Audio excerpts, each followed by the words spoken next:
The future is unknown, not just for you, but for society.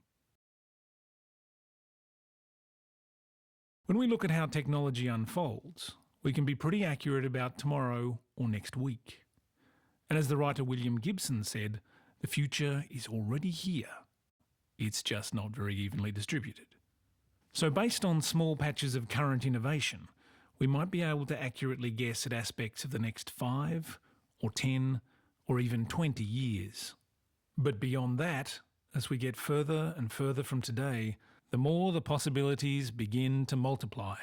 Our simple projection diverges to become a tree of possibility. A possibility. No, sorry. The best way we can see long-term forecasting at work is to cheat. Let's wind the clock back to last century. Lots of smart people made well-thought-out predictions of where we'd be beyond 2000. Flying cars and jetpacks for all. Autonomous humanoid robots. Cities on the moon. And lots of free time. They were dead wrong.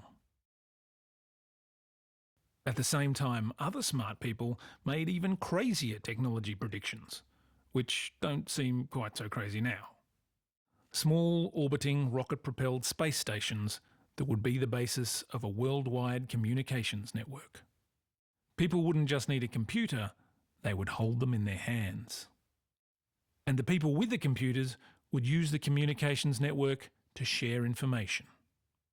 And so with a little hindsight, we can see that foresight is not an easy business. Futurist Jim Data said, "Any useful idea about the future should appear to be ridiculous." It doesn't mean that the future is a laugh a minute. He's actually saying that unless your idea is so challenging and out there compared to the way things are today, it simply isn't futuristic enough. So let's test this out and imagine a ridiculous, but actually possible future proposed by computer scientist John Storrs Hall. It's a chair!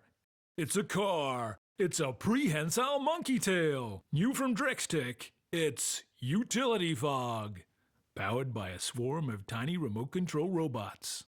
Create, levitate, manipulate, teleport, and shapeshift. Just like magic, only it's 100% nanotechnology. Utility Fog has no self-replicating, human-harming or world-eating capabilities.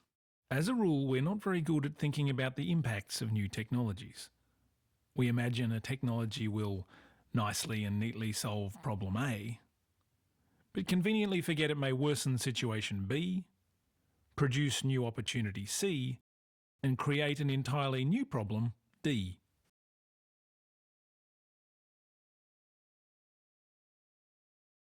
So rather than just think about a future with utility fog as a big indigestible lump, let's instead look at it through a series of filters, and in so doing, hopefully see new opportunities and new impacts we might otherwise have missed. If there is tech this sophisticated, there's a pretty good chance it would mean no limits on resources or supply, which could remove industries like agriculture, mining, processing and traditional manufacturing. This would dramatically affect employment, education, retailing and services. Nanocomputing will also further increase options for communication and surveillance, impacting relationships, safety and security. Utility fog could well offer cleaner technologies and reduced waste. It could rehabilitate huge areas of the environment previously turned over to industry. But would you then value the wonders of nature if utility fog could do just as well, if not better? And what becomes of artists or craftspeople when we can all make such things? But just because you can make unicorns may not mean everyone can. What if utility fog is a little expensive and it divides the world into rich nanotech wizards and poor, ordinary tech muggles? And does that imply that all the people, rich or poor, are then at the mercy of the owners and programmers of utility fog? But let's not forget you, the individual. Would utility fog change who you are and what you do? What if it could change your clothes, improve your health, reshape your body, or your face? And what if nanocomputing could allow all the possibilities of utility fog to be controlled with just a thought? Would it change how you think and what you believe? Would you think that you were playing God? Would it affect your self-image? Would you even know who you were and what was real?